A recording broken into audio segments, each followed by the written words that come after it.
जय हिंद। चलिए आज हम लोग चर्चा करने वाले हैं अफगानिस्तान और तालिबान के बीच में जो कॉन्फ्लिक्ट हुए हैं उन सारी चीज़ों के बारे में डिस्कस करेंगे। इसके साथ ही ये भी बात पता करेंगे कि तालिबान की उत्पत्ति कैसे हुई थी, इसमें कितना रशिया का हाथ और कितना अमेरिका का हाथ है, ये सारी चीज़ों के ऊपर डिस्कशन करेंगे। अभी फिलहाल में आपको ये बता देते हैं कि देखिए अभी लगभग जो अब तालिबान है ये 85% से भी ज़्यादा मतलब जगह को क्या कर लिया, ऑक्युपाई कर लिया है। आपको ये जब बात जान के हैरानी होगी कि लगभग जो अफगानी सेना थी वो लगभग आपको यहाँ 3 लाख की संख्या में थी और जो तालिबान के लड़ाके थे वो लगभग यहाँ पर 75,000 के इसमें थी। फिर भी इन्होंने क्या किया, यहाँ पर जो एक बड़ा से एरिया को इन्होंने क्या कर लिया, ऑक्युपाई कर लिया। जैसे इसमें बहुत सारे बड़े बड़े मतलब क्या आ जाते हैं, सिटीज़ आ जाते हैं, जैसे कंधार हो गया, हेरात हो गया, काबुल हो गया, इन सब पर इन्होंने क्या कर लिया, फतेह कर लिया।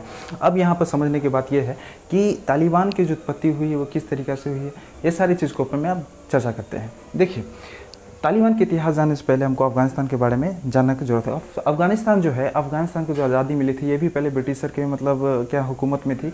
बाद में 1999 में इसकी आज़ादी मिली और हमारा भारत में भी इसके एक बाउंड्री क्या होती, टच होती थी, लेकिन इसको कोई नाम नहीं था। बाद में इसको एक बॉर्डर बना दिया गया जिसको डुरंड रेखा, एक रेखा बना दिया गया जिसको हम डुरंड रेखा नाम से हम लोग जानते हैं। यानी कि भारत और अफगानिस्तान के बीच में कौन सी रेखा आती है, डुरंड रेखा, ये याद रखिएगा। देखिए अफगानिस्तान में जब 1999 में आज़ादी हुआ उसके बाद यहाँ पर एक राजवंश की शुरुआत हुई। ये राजवंश जो थी ये थी शाह राजवंश। शाह राजवंश के जो अंतिम शासक थे वो थे मोहम्मद जहीर शाह। मोहम्मद जहीर शाह को क्या हुआ, 1973 यानी 1973 में इनको एक बीमारी हुई। और बीमारी की वजह से ये इटली अपना इलाज करने के लिए गए। इटली में जाने के बाद यहाँ के जो सेनापति थे, सेनापति का नाम था दाऊद खान, ये स्वयं को वहाँ पे क्या कर लिया, जैसे वो इटली से अपना स्वदेश लौटे यानी अफगानिस्तान लौटे तो अफगानिस्तान में इन्होंने देखा कि दाऊद खान जो है वहाँ पे क्या कर लिया, सत्ता को पूरी तरीके से अपना हुकूमत में कर लिया है। जब हुकूमत में कर लिया तो इसने अपना एक कॉन्स्टिट्यूशन बनाया। कॉन्स्टिट्यूशन जो था इसमें सिंगल पार्टी का जिक्र हुआ, जिसमें यानी कि ये पीएम भी थे, मतलब हर चीज़ मतलब गवर्नर जो भी चीज़ आते हैं, विदेश मंत्री, सारा चीज़ ये बन के बैठ गए यहाँ पर। इसके वजह से यहाँ के जो लोग थे इनसे बहुत ही ज़्यादा विद्रोह हो गया, इनसे बहुत ही नापसंद करने लगे और ये विद्रोह बहुत भारी संख्या में हो गए। अब भारी संख्या होने की वजह से एक तो लीडर होने की ज़रूरत होती है ना, जो पूरा भीड़ को एक नेतृत्व करे, लीडरशिप करे। तो इस भीड़ को लीडरशिप करने के लिए आए थे आपको नूर मोहम्मद तारिकी। नूर मोहम्मद तारिकी जो थे इस भीड़ को क्या किए थे, लीडर मतलब किए थे, लीडरशिप किए थे। और इसी विद्रोह को बोला गया था आपको कौन सा विद्रोह, तो शोर विद्रोह के नाम से, शोर रेवोल्यूशन नाम से इसको जाना जाता है। देखिए यहाँ पे नूर मोहम्मद तारिकी क्या कर लिया, यहाँ पर अपना कब्जा जमा लिया। कब्जा जमाने के बाद ये यूएसएसआर से बहुत ही ज़्यादा प्रभावित था, इसका लेन देन बहुत ही ज़्यादा यहाँ से यूएसएसआर से बहुत चलता था ये, और अमेरिका से साथ में और रशिया के साथ में। उस समय ये पहले रशिया नहीं था, यूएसएसआर था। और यूएसएसआर जो था ये कम्युनिस्ट था। कम्युनिस्ट उस देश को कहा जाता है जो किसी भी जाति धर्म आदि को नहीं मानते हैं।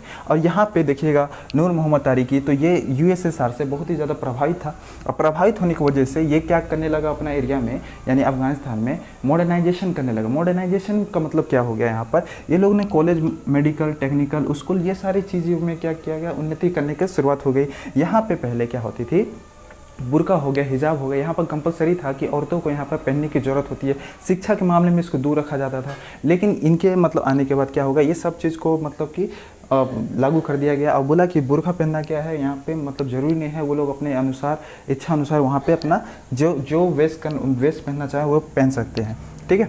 देखिए तारिकी ने और एक चीज़ का बहुत बड़ा मतलब ऐलान किया था। उन्होंने बोला था कि यहाँ पे जितने भी बड़े बड़े लोग हैं, जितने बड़े ज़मींदार लोग हैं, इन सभी ज़मींदार लोग जो हैं, जो ज़मीन जिनके पास ज़्यादा है वो क्या करें, गरीबों को जाके दान करें।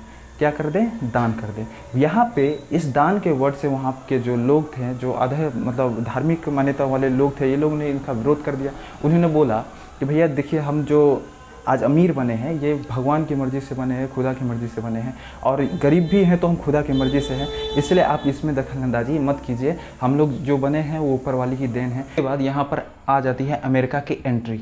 अब यहाँ देखिए, यहाँ पे एक तो रशिया यहाँ पर मतलब आके अपना यहाँ पर मॉडर्नाइजेशन पूरा तरीके से फैला रहा था। कहाँ पे, तो यह हो रहा था आपका अफगानिस्तान में। ठीक है। दूसरी ओर यहाँ जो अमेरिका था, अमेरिका भी यहाँ पर कम चाल नहीं खेला। अमेरिका ने यहाँ के लोगों को भड़काना की शुरुआत कर दिया। क्या भड़काया, इन्होंने बोला कि देखिए आप लोग का मजहब जो है वो है खतरे में। क्या है, मजहब खतरे में आ गया है, आप जल्दी से यहाँ पर रशिया को क्या करिए, मार के भगा दिए। किसने बोला, अमेरिका। अब यहाँ के लोग जो है अमेरिका के साथ धीरे धीरे होने लगे, क्योंकि इन लोगों को भी एहसास हो रहा था कि शायद अमेरिका सही बोल रहा है, इसलिए और ये जो मॉडर्नाइजेशन कर रहे हैं इससे इन लोगों को क्या हो रहा था, प्रॉब्लम होता। अफगान के लोग भी ये ज़्यादा चीज़ रशिया को पसंद नहीं कर रहे थे उस वक्त। और अमेरिका जो है यहाँ पर अपना घी का काम कर कर दिया। ठीक है, तो इस घी का काम करने के बाद ये अमेरिका जो है क्या कर लिया यहाँ पर, ये जो विदेश मंत्री था किसका, आपको नूर मोहम्मद तारिकी का, विदेश मंत्री हफीजुद्दीन अमीन, इसने क्या कर दिया, अमेरिका का CIA को एजेंट भेज के, CIA एजेंट को क्या कर दिया, भेज दिया किसके पास, आपको अमीन के पास, और अमीन वहाँ पर क्या कर लिया, इसके साथ मिल गया, अमेरिका के साथ मिल गया। अब देखिए यहाँ पर एक देश का जो नायक है, जो यहाँ के मतलब प्रधानमंत्री है, ये प्रधानमंत्री एक तो रसिया के यहाँ पर फॉर्म में चल रहा है, और दूसरा इसका जो विदेश मंत्री है वो किसके कहने पर चल रहा है, अमेरिका के कहने पर। तो रसिया इससे बहुत ही ज़्यादा मतलब इसके तारीखी जो है ये सब चीज़ घटनाएं देख के बहुत ही ज़्यादा मतलब दुखी होता है। बाद में चले जाता है किसके पास, रसिया के पास। रसिया को जाकर बोलता है कि देखिए हमारे यहाँ पर लोग जो है धीरे धीरे विद्रोह कर रहे हैं, आप यहाँ पर कुछ कीजिए। तो यहाँ पर रसिया बोलता है कि देखिए आपको ये सब उपाय एक ही है कि आपको जो विदेश मंत्री है वो CIA एजेंट के साथ क्या हो गया है, मिल गया है, आप इसको जल्दी से आप दस्त कीजिए, नहीं तो आपको ये बर्बाद कर देगा। ठीक है, तो ये बात जो है अमेरिका को पता चल जाती है, और जो अमेरिका है, अमेरिका पहले ही किसको, हफीजुद्दीन अमीन को आके बोल देता है कि देखिए ये जो आपको तारिकी गया है यहाँ पे आपको रसिया से मिलने के लिए, ये आपको हटाना चाह रहा है। ठीक है, तो अमीन ये बात समझ जाता है कि अब ये तारिकी आएगा और हमको यहाँ से अबदस्त कर देगा। इससे पहले ही ये क्या करता है, जैसे तारिकी अपना अफगानिस्तान स्वदेश लौटता है, वैसे ही अमीन यहाँ पर इसको पूरा फैमिली के सहित इसको क्या कर देता है, हत्या कर देता है और इसको पूरी तरीके से मार देता है। अब यहाँ का पूरी सत्ता का जो मालिक हो जाता है वो हो जाता है हफीजुद्दीन अमीन। यहाँ तक आपने समझ गया। इसके बाद जब यहाँ पे एक पूरा तरीका से यहाँ पे स्टेबल हो जाता है, रशिया की यहाँ पे एंट्री होती है। रशिया अपने पूरा बुलडोजर लेके यहाँ पर आ जाता है, पूरा हथियार लेके, थल सेना लेके पूरा तरीका से आ जाता है। उसके बाद ये रशिया यहाँ पर आके हफीजुद्दीन अमीन को ये पूरा तरीका से ख़त्म कर देता है, मार देता है। अब रशिया इसको मारने के बाद ये सोचता है कि हम यहाँ पर अब क्या करेंगे, पूरा विजय अभियान चलाएंगे और हम पूरा अफगानिस्तान को क्या कर लेंगे, जीत जाएंगे। लेकिन ये हफीजुद्दीन अमीन को मारने के बाद यहाँ पे अमेरिका क्या करता है, ये जब यहाँ मार रहा होता है तो अमेरिका अपना दिमाग लगा रहता है कि जो यहाँ के जितने भी लोग होते हैं, इन लोगों को भड़काने के साथ साथ जो मुजाहिदीन नाम का एक संगठन बनाते हैं। मुजाहिदीन जो संगठन है, ये लोग जो होते हैं जो भी धार्मिक कार्य करने के लिए, धर्म की रक्षा करने के लिए इनको मुजाहिदीन बना दिया गया। कहाँ के, तो ये आपको अफगानिस्तान का मुजाहिदीन जो धर्म के लिए लड़ने के लिए, अपने धर्म की रक्षा करने के लिए जो आए थे, जिसको बनाया था अमेरिका ने, ये अमेरिका ने मुजाहिदीन को पूरा पैसे और उसके जितने भी पैसे हो गए, इक्विपमेंट्स हो गए, गन्स हो गए, जितने भी मतलब हथियार वेपन्स हो गए, ये सारे इसको क्या मुजाहिदीन को यहाँ पर पहुँचाने की शुरुआत कर दी थी। ठीक है, तो ये अमेरिका का यहाँ पर मुजाहिदीन कर रहे थे। अब इसको ट्रेनिंग कहीं तो देना पड़ेगा कि हाँ इसको कैसे ट्रेनिंग दे ना दे, ये सारी चीज़ क्या कर दिया, अमेरिका ने इसका व्यवस्था कर दिया। अमेरिका ने पाकिस्तान को जाके, आप पाकिस्तान जानते हैं कि पाकिस्तान पैसे के लिए कुछ भी कर सकता है, तो पाकिस्तान ने क्या किया, इसको पाकिस्तान को पैसा दिया गया, बोला कि मुजाहिदीन को तुम यहाँ पर तैयार करो। इस तैयारी के बाद जो रशिया है, रशिया को मार के भगाओ। देखिए अमेरिका और रशिया यहाँ पे दोनों एक प्रतिबंधित थे और ये अपने वर्चस्व की लड़ाई कर रहे थे कि तुम बड़ा, वो बोल रहा था हम बड़ा, वो बड़ा तुम बड़ा, ये बोल रहा था हम बड़ा। तो ये हो गया था वर्चस्व की लड़ाई। वर्चस्व की लड़ाई का फायदा जो है अमेरिका यहाँ पूरी तरीके से उठाने की कोशिश कर रहा था। ये मुजाहिदीन तैयार कर दिया। यही मुजाहिदीन तैयार करने के बाद ये भेज दिया पाकिस्तान में। अब पाकिस्तान में जाके इसको पूरी तरीक़ा से वेपन्स, ट्रेनिंग और इसको मनी यानी कि पैसे के रूप से इसको पूरी तरीक़ा से यहाँ पर इसको ट्रेनिंग दिया गया। यही मुजाहिदीन क्या कर रही थी, बाद में जब यहाँ पे रशिया की सेना आई थी, थल सेना, तो इसको पूरा मार मार के भगाने लगी। बाद में रशिया ने सोचा कि थल सेना से अब नहीं होगा, तो इसने क्या किया, वायु सेना से इन पर हमला करने की शुरुआत की, यानी कि मुजाहिदीन के ऊपर में। तो यही मुजाहिदीन क्या किया कि यहाँ के जितने भी लोग थे सबको यहाँ पर मार के भगाने की शुरुआत कर दी थी। मतलब जो भी रशिया के लोग थे उसको मार के भगा रहे थे। अब यहाँ पर अमेरिका ने और एक चाल चली थी यहाँ पर कि एक तो सऊदी अरब से, आपने सुना होगा ओसामा बिन लादेन सऊदी अरब से मीटिंग किया। सऊदी अरब से अमेरिका और ओसामा बिन लादेन जो था वो दोनों ने मीटिंग किया कि हमको किसी भी तरीक़ा से अफगानिस्तान से रशिया को मार के काट के भगा देना है। यहाँ से आपको जो सऊदी अरब से मतलब क्या हो गया था, ये अलकायदा का जो प्रमुख था ओसामा बिन लादेन, यहाँ से भाग के नहीं मतलब आ गया यहाँ पे, कहाँ पे, अफगानिस्तान में, किसको लड़ने के लिए, रशिया से लड़ने के लिए। दूसरी ओर अमेरिका ने और एक चीज़ किया कि यहाँ पे जो छात्र वगैरह होते थे उन छात्र के हाथों में भी हथियार डाल दिया गया, हथियार, ताकि ये रशिया से लड़ सके। इन छात्रों को वहाँ पश्तूनी भाषा में तालिब कहा जाता था, पश्तूनी भाषा में तालिब कहा जाता था। जैसे हम लोग यहाँ पर छात्र को छात्र विद्यार्थी कहते हैं, उसी तरीके अफगानिस्तान के पश्तूनी भाषा जो होती है उसमें तालिब कहा गया। तालिब का अर्थ होता है, तालिब का अर्थ जो हो गया वो हो गया छात्र। और इस छात्र में सबसे जो उग्र भाव का था वो था आपका उमर। उमर जो था ये बहुत ही उग्र विचारधारा का था। ये इसमें सबसे एक नायक का काम किया था आपको रसिया को मार के भगाने में।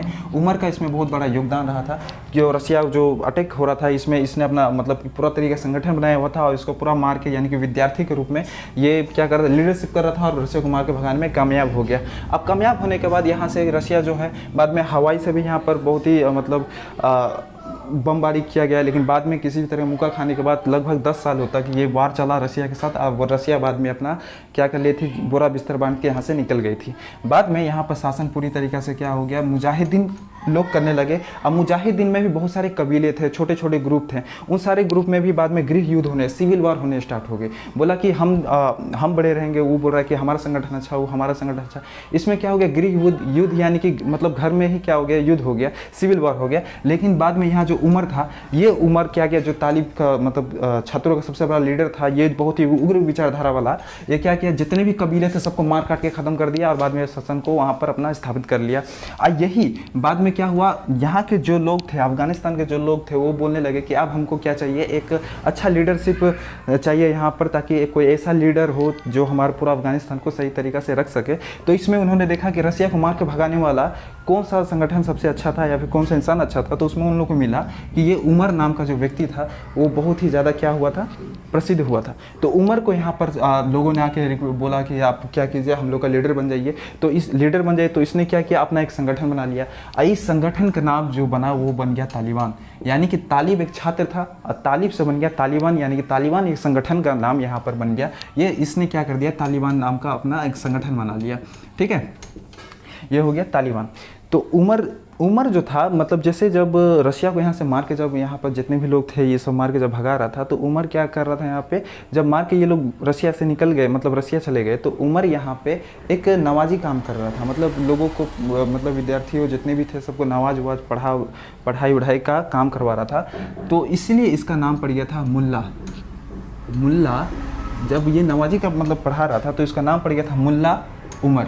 तो इसकी मतलब स्थापना का नाम जाता है, यानी कि तालिबान की स्थापना का अगर बात किया जाएगा तो मुल्ला उमर था इसका स्थापना का।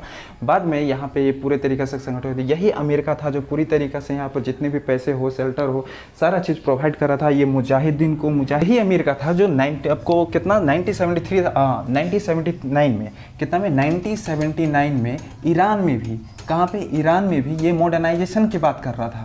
देखिए ये क्या कर रहा था, मॉडर्नाइजेशन की बात कर रहा था। यहाँ पे बहुत सारे मतलब क्लब वगैरह जो भी चीज़ें होती है, जो शराब दारू, ये सारा चीज़ यहाँ पर मॉडर्नाइजेशन के तरीके से यहाँ पर कर रहा था ईरान को। बाद में ईरान अपने आप को संभाला और ईरान ने अमेरिका को यहाँ से मार के भगा दिया। देखिए इसकी दोहरी नीति देखिए, एक तो अमेरिका बोला कि भाई तुम ईरान मॉडर्नाइजेशन करो, और यही अमेरिका जाके किसको बोल रहा, अफगानिस्तान को, कि भाई यहाँ पर तुम्हारा मजहब खतरे में है। तो यही मजहब खतरे होने के कारण यहाँ पे लोग जो है अमेरिका को थोड़ा बहुत पसंद कर रहे थे और रसिया को यहाँ पर मार रहे थे। इस प्रकार से अमेरिका और रसिया दोनों अपने वर्चस्व की लड़ाई करने के लिए एक पूरा का पूरा यहाँ पर आतंकवाद का मतलब फैलाव कर दिया था। और देखिए ये अमेरिका से वहाँ पर क्यों रहा, वहाँ पर 20 साल। तो देखिए रसिया जो था, रसिया लगभग 10 सालों तक वहाँ पर रहा। ठीक है, रसिया वहाँ पर 10 सालों तक रहा और अमेरिका जो था ये लगभग 20 वर्ष तक, 20 ईयर्स तक यहाँ पे अपना सेना भेज के यहाँ पर इन लोगों से लड़ता रहा। इसका पीछे कारण है, देखिए अलकायदा का जो लीडर था वो था आपका Osama bin Laden. Osama bin Laden उस समय जो तालिबान के मतलब जब ये अटैक किया था आपको न्यूयॉर्क सिटी में, WTO में जब ये अटैक किया था, तो उस समय जो अमेरिका था इसको ढूंढ रहा था, किसको, तो ओसामा बिन लादेन को। और ये अलकायदा ही था, मतलब तालिबान, सॉरी माफ़ कीजिएगा, ये तालिबान ही था जो इसको शेल्टर दिया हुआ था। किसको, तो ये आपको मतलब ओसामा बिन लादेन को। लेकिन इससे पूछा गया तो नहीं बताया, लेकिन इसी की वजह से और आतंकी हमला होने की वजह से अमेरिका ने यहाँ पर अपना सेना रख के तालिबानों को मारना शुरू कर दिया था, जो कि अब ये ख़त्म हो चुका है। अब यहाँ पूरी तरीक़े से किसका शासन हो गया, तो तालिबान की यहाँ पर पूरे तरीके से शासन हो चुका है।